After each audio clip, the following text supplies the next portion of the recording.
Друзья, всем привет! Под моими видео о кошках очень много было переживаний по поводу котят, что с ними будет, что с ними происходит. Сразу же, как только они родились, было очень много комментариев, и вы очень переживали. Также переживают люди за Тришу, почему она не появляется в кадре. Ну вот, любуйтесь за Тришей. В общем, с котятами, с Тришей все хорошо. И сегодня у меня будет кошачий такой влог, наверное. Я вам немного расскажу о том, что с ними происходит, какова их судьба. В общем, настало время стерилизации котят, им исполнилось 8 месяцев. И вот здесь я примерила на них попонки послеоперационные. Они замерли в этих попонках, пытаются привыкнуть к ним впервые. А это кнопочка. Вот она в маминой попонке. Вот. Ну, кнопка вроде освоилась. А вот эти две дамочки, они что-то никак. Масют, давай привыкай, будешь ходить в ней неделю, да. Вот пока у них будет шрамик, вот на боку, им нужно будет ходить в таких попонках. И чтобы не травмировать себя, чтобы не вылизывать шрам, пока он заживает, они будут вот в таких попонах ходить, поэтому я их решила приучить. Пока вот они, видите, в таком застывшем состоянии кошки. Это так необычно, потому что обычно они носятся, как эти угорелые. А тут, смотрите,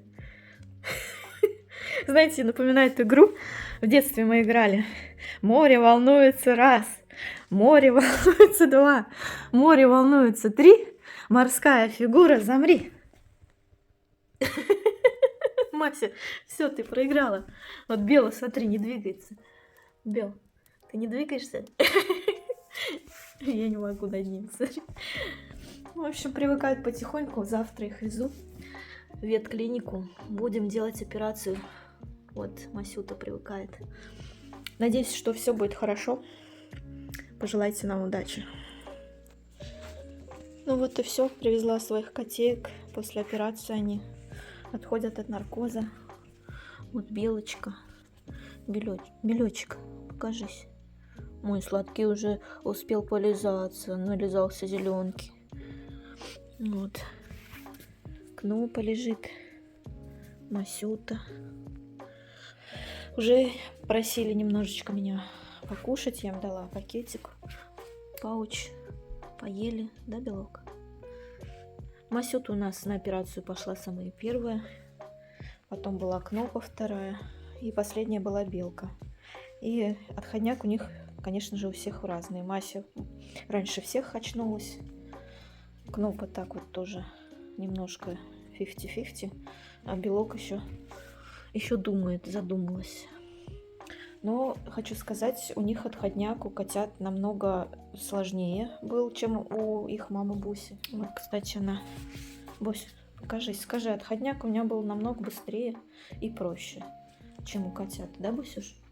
Да. Вот, а у этих товарищей что-то вот видите, в лёжку уже прошло часов 6-7 уже с момента операции. Ну, по крайней мере, с конца операции для Белки. Для Маси, наверное, это уже часов 10, как ее прооперировали. Она самая первая была. Ой, ты мой сладкий. Видите, она уже вот так периодически кульбиты делает. Масютка.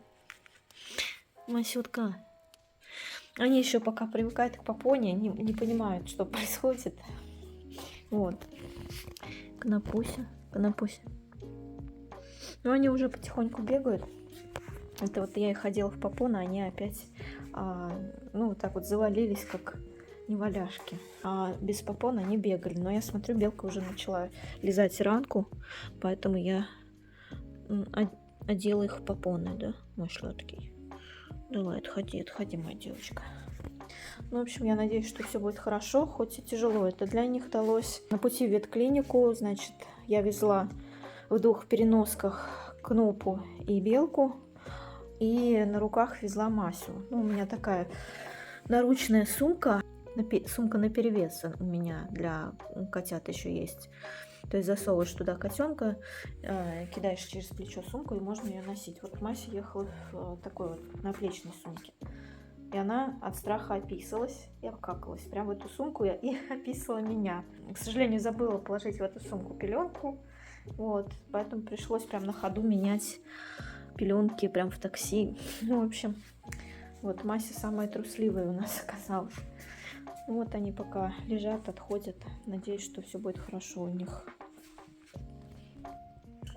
Мася вырвалась из попоны, Маська. Смотрите, уже очнулась, когти точит. Масюта. Ой, ты, боже мой. Иди сюда. Мася, кс-кс-кс. Кошкам сделали такой шов, саморассасывающийся. Мася вырвалась из попоны. Я не знаю, как она вырвалась. Пока я в бане была, прихожу, она уже без попон. Вот она уже практически отошла от наркоза. Чему сладкий? Котятам сделали шов саморассасывающийся такой, поэтому нам не нужно будет ездить, снимать эти швы. Очень удобно. Вот, но единственное, что Маська почему-то вылезает из этого. Вот такие вот они с бритыми боками все ходят теперь, мои сладкие. И Мася вырывается из попоны. Я не знаю, как она умудряется. Я купила ей самую маленькую попону. Но она как-то умудряется из нее вылазить. Масюта, ты просишь еду уже, да? Мася уже все, очнулась. Наркоза, похоже. Да, мой сладкий, сейчас я тебе дам. Ты хочешь кушать? Ой, ты, боже. Утром нам кушать нельзя было. Вот, поэтому они голодные. Сейчас я буду кормить их. Чему мой хороший? Ой, ой. В общем, котята отошли от наркоза, с ними все хорошо. Вечером я сняла с них попоны. Они немножко от них отдохнули и вот на пледе вот так вот помяли лапками плед, стали очень ласковые после наркоза. Так было забавно за ними наблюдать. Я, конечно, очень сильно переживала в момент операции, после операции. Это очень волнительные такие моменты. Любые кошатники меня поймут. Вот. Но, слава богу, все сложилось благополучно. И уже на следующий день я вывела котят на первую прогулку. Выпустила котят, сняла с них попоны на время, потому что они целый день в этих попонах проходили, у них наверняка лапки затекли, еще что-то. Решила их немного порадовать, и пусть все привыкают потихоньку к улице. Они тут же накинулись на траву. Траву хрумкать скорее. Белка, конечно, тут же поскакала куда-то. Вот она любит это дело. Белок. Бела, ты, жопка любопытная. Куда ты поскакла? Идем к сестренкам гулять. Вот так вот мы травку хрумкаем. Накинулись на траву и все тут. Да, Мася? Витаминов их не хватает, конечно. Сидят целый день дома. Кто-то мне тут в комментариях писал, что кошки едят траву, чтобы почистить желудок. Но не всегда это так, друзья мои. Да, иногда они травой чистят желудок от шерсти, которую вылизывают. Вот. Но иногда они кушают травку просто, чтобы витаминов набраться. Ну, в данном случае у меня, кстати, я не замечала, чтобы они, поев траву, отрыгивали ее. Вот Триша, например, любит так делать, наестся травы и отрыгивает ее постоянно. А вот у мелких я такой привычки не замечала. Бося тоже с нами вышла погулять. Босечка. Вот. Котята пытаются освоиться. Обнюхивает все, кольцо обнюхивает. Масюта налегает на траву. Видимо, ей травы не хватало вообще. Серьезно. Ой, я не могу. Бельтенок. Пойдем. Что ты здесь вынюхиваешь? Все интересно, все любопытно. Кнопа очень осторожная девочка. Уже 2 раза зашла в дом, потом вышла, потом опять зашла, потом опять вышла. Мася. О, ловит уже каких-то насекомых ловит. Белка увидела голубя на крыльце, и Кнопа тоже. Охотится. Птичка какая-то, да? Вот это да. умничка-то. В общем, у котят все складывается благополучно, они теперь могут свободно гулять. Только им нужно немного адаптироваться к улице, привыкнуть и немного подождать, чтобы зажили шрамы. Но у меня появится больше времени на сад, на огород. Вот здесь вы видите, я уже поливаю, радугой поливаю все свои посадки. Я очень много всего посадила. Еще мне предстоит очень много всего посадить. И все растет так быстро и интенсивно, что я даже не успеваю записывать видео и рассказывать вам, что выросло у меня, что наклюнулось в саду, в огороде. Но более подробно об этом я рассказываю в своем телеграм-канале. У меня есть время на то, чтобы делать фотографии и писать коротенькие посты. Поэтому, кто еще не подписался на мой телеграм-канал, проходите по ссылке под этим видео и подписывайтесь. Там я делюсь очень красивыми фотографиями, очень впечатляющими и вдохновляющими, которые вы можете, кстати, поставить себе на обои, на рабочий стол или на телефон. Васенька. Да.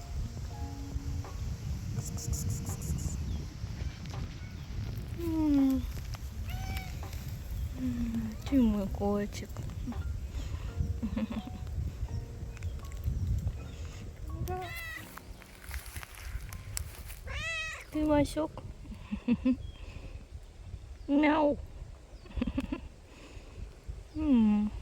Хороший котик, хороший. Да. Да, Вася пошел по своим делам. Да, Вася. А вот так вот, друзья, цветет калина. Вот только посмотрите, какой красивый у нее цвет. Впервые вижу, как она цветет. Это невероятно красиво.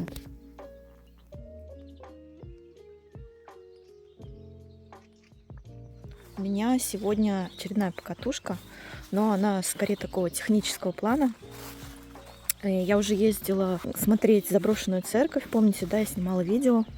Оказывается, что там возле заброшенной церкви есть барский сад, то есть там старинная усадьба 17 века, она, правда, уже разрушенная, но там есть барские сады, они еще сохранились, там сохранились декоративные кустарники, яблони различные.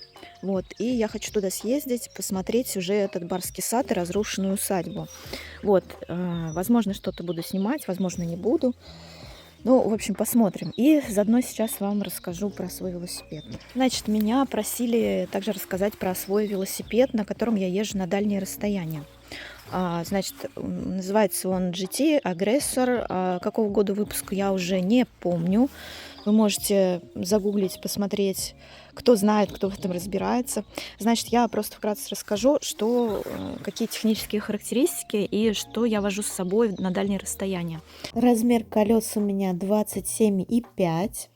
Больше я не стала брать, потому что рост у меня маленький. Даже при размере маленькой рамы, рама у меня S. Вот она, видите, S написано. Вот. Даже при размере маленькой рамы 29-е колеса мне были бы ого-го как еще. Вот, поэтому даже 27,5 для моего роста 162, это, я бы даже сказала, великовато, потому что приходится практически максимально низко опускать седло, и нога не до конца выпрямляется, потому что если его очень сильно задрать, я не смогу доставать до земли. Короче, вот.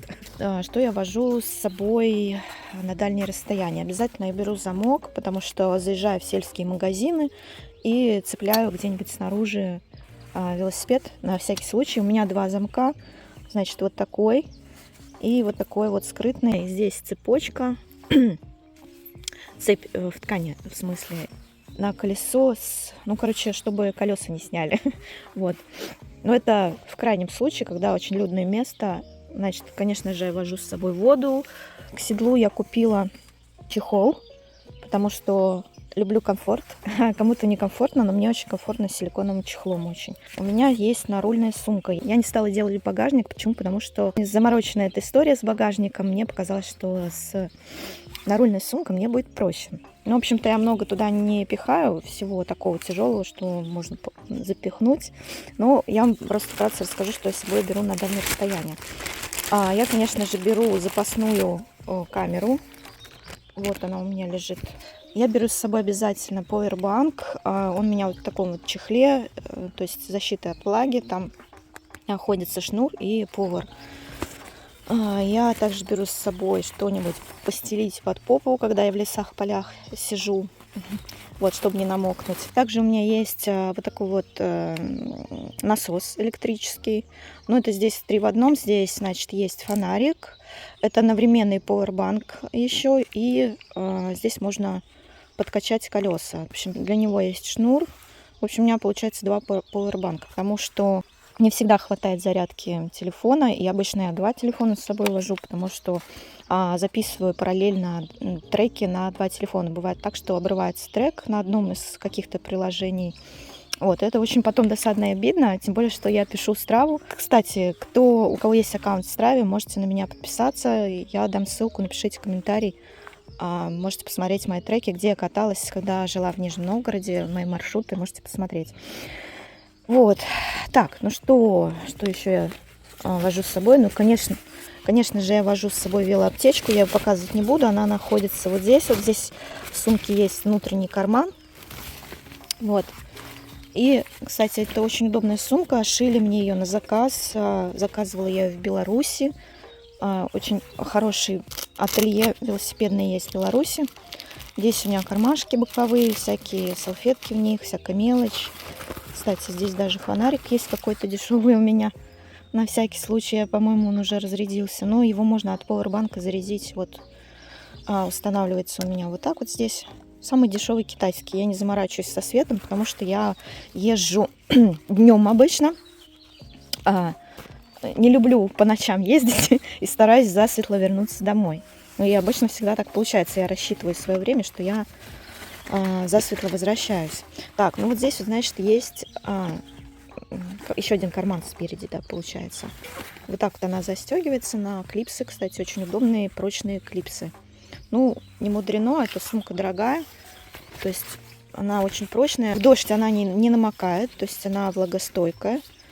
И вот с обеих сторон у нее кармашки на липучках.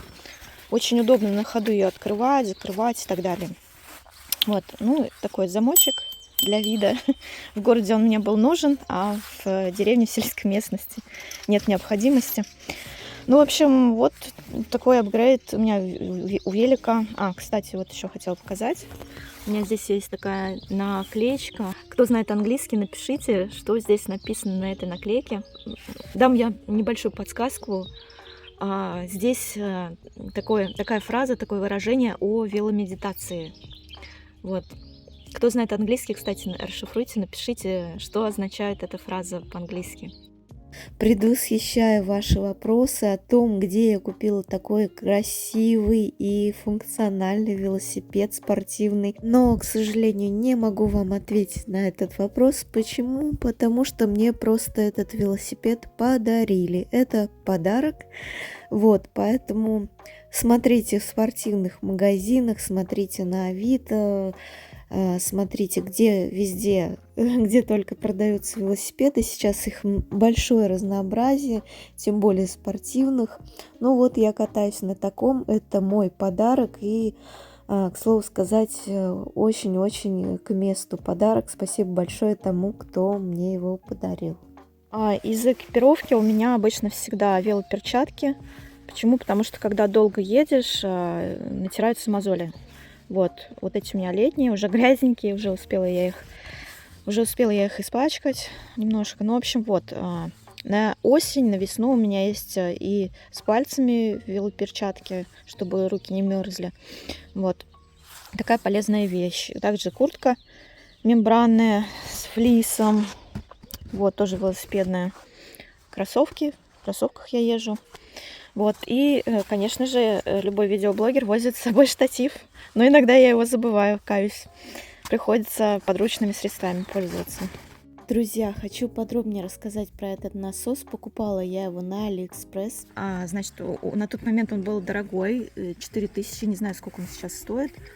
Вот так вот прикручивается к нему шнур, ну, этот насос в смысле. Вот сейчас я покажу, как он работает. Значит, здесь есть кнопка пуска. Сейчас я включу. Значит, он для разных назначений. Значит, здесь есть, можно мячик накачать, можно велосипед, мотоцикл, машину даже можно подкачать. И пользовательская универсальная какая-то опция есть. В общем, будем качать с вами этот велосипед сейчас. Я прикручу к камере и покажу, как он работает. Вот спуск воздуха тоже есть кнопочка здесь. Как он работает, покажу. Да. Вот так вот мы прикручиваем. Сейчас он покажет, какое давление в камере, когда я его полностью прикручу. Вот 21,5, но можно еще на единичку качнуть побольше. Для меня это мягковато, я люблю, чтобы упруго было. Так, сейчас.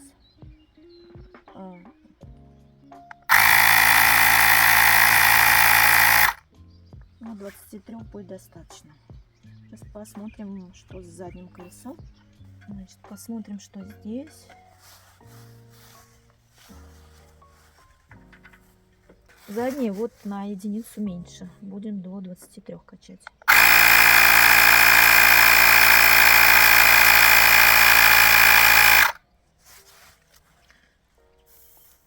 Ну, в общем, вот, если нужно будет спустить воздух, вот здесь есть кнопка специальная, чтобы спускать с камеры воздух. Очень удобная вещь, весит он очень мало. Нагрузки на руки никакой не дает. Поскольку у меня очень слабые руки, это для меня очень актуально. Не нужно руками работать, чтобы накачать камеру. Очень компактная, портативная, удобная вещь.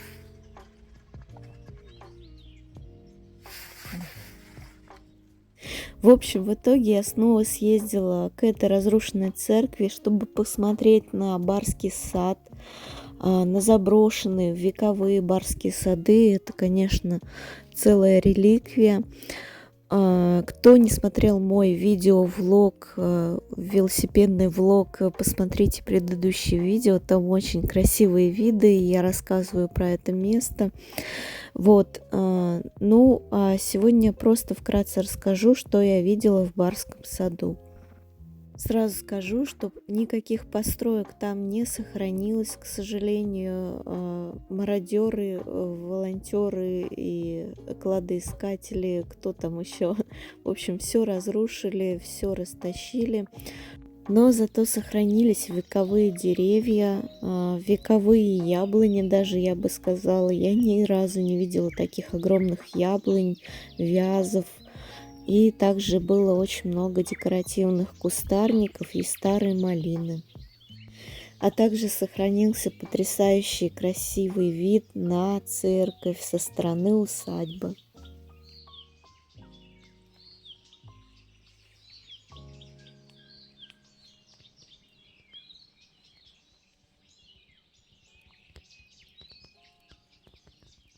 Но от здания самой усадьбы остались только вековые кирпичи. Подумать только, этим кирпичам 300 лет. Ну, впечатляет, конечно. Также здесь я увидела огромный борщевик. Он был размером с дерево практически. Это было потрясающе. Вообще, знаете, глядя на эти виды, сразу вспоминаются произведения наших классиков Гоголя, Пушкина, Достоевского, Толстого. Ну, вы, думаю, меня поймете, да? Сразу вспоминаются фильмы на тему этих произведений. И чувствуешь себя как-то по-особенному в таких местах. Это места с историей. Подумать только, когда-то 300 лет назад здесь были барские усадьбы, постройки совершенно исторические, красивые, к сожалению, которые не сохранились до наших времен, не сохранилось вот это вот российское наследие, можно сказать, пережило оно очень много перипетий. Но вот здесь смотрите, какая красивая, огромная вековая яблоня. Подумать только, этому дереву практически 300 лет. Я никогда, друзья, не видела яблоню размером с дуб, с вековой дуб, можно сказать. Посмотрите, какой огромный ствол у этой яблони.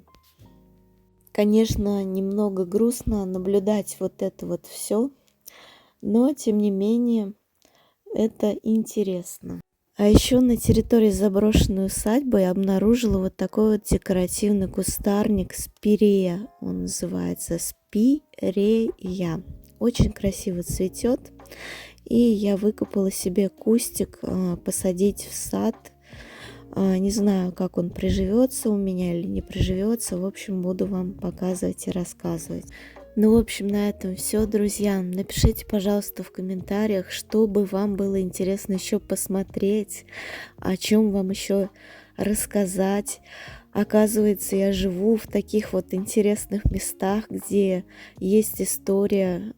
Это места с историей. И мне будет интересно все это исследовать, показывать, рассказывать. Я сама буду все это узнавать. Ну и также пишите в комментариях, о чем бы вам еще хотелось узнать подробнее, вот как с велосипедом. Иногда я читаю ваши комментарии и беру их за основу для съемок видео. То есть вы мне подаете идеи, можно сказать. Поэтому пишите обязательно, что вам интересно. Но на сегодня все. Всех благодарю за внимание, за лайки, подписки, комментарии и также донаты. За них я вам отдельно очень-очень благодарна. Увидимся в следующих видео. Пока-пока.